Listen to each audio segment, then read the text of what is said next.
नमस्कार, आदाब, सत श्री अकाल। मैं हूं अमन गुप्ता और आप देख रहे हैं ई न्यूज़। बाबा साहब अम्बेडकर जी के परिनिर्वाण दिवस पर नोएडा के दलित प्रेरणा स्थल पर पहुंचे आकाश आनंद, दिया बाबा साहब अम्बेडकर जी को श्रद्धांजलि। इस अवसर पर उन्होंने दलित समाज के अधिकारों और बाबा साहब के विचारों को जन जन तक पहुंचाने का संकल्प लिया। कार्यक्रम में बसपा के वरिष्ठ नेता और कार्यकर्ता भी मौजूद थे। श्रद्धांजलि अर्पित करने के बाद आकाश आनंद ने मीडिया से बातचीत की और कहा, बाबा साहब भीमराव अंबेडकर हमारे प्रेरणा स्रोत हैं। उनका जीवन हमें यह सिखाता है कि कठिन परिस्थितियों के बावजूद संघर्ष और साहस से समाज में बदलाव लाया जा सकता है। हम दलित उत्थान के लिए पूरी तरह से प्रतिबद्ध हैं और उनकी शिक्षाओं को आगे बढ़ाएंगे। इसी क्रम में सीएम आदित्य योगी नाथ ने भी बाबा साहब अम्बेडकर जी को श्रद्धांजलि दी और कहा कि मानवों के उद्धार की आवाज हैं बाबा साहब अम्बेडकर।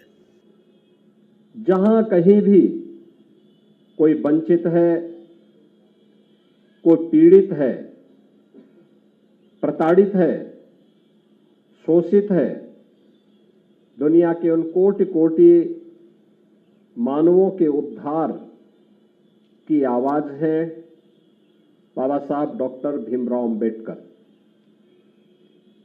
जीवन को एक नई दृष्टि देने वाले, जीवन को एक नई दिशा देकर के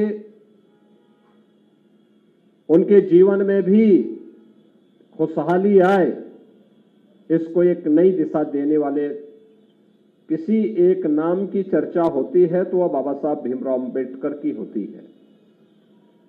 और इसीलिए उस महामानव का स्मरण उनकी जयंती के अवसर पर, उनके महापरिनिर्वाण दिवस के अवसर पर न केवल हम लोग करते हैं, बल्कि आज के दिन पर समाज रचना से जुड़े हुए राष्ट्र के सशक्तिकरण के लिए उठाए जाने वाले किसी भी बड़े अभियान में वह बाबा साहब भीमराव अंबेडकर के बगैर वे सभी कार्य अधूरे माने जाते हैं।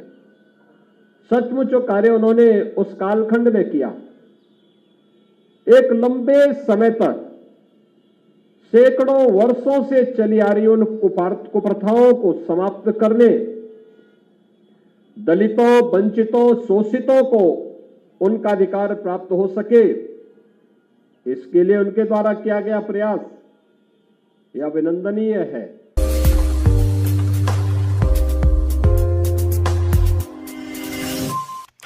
लखनऊ से मैं अमन गुप्ता, ई न्यूज़ के लिए।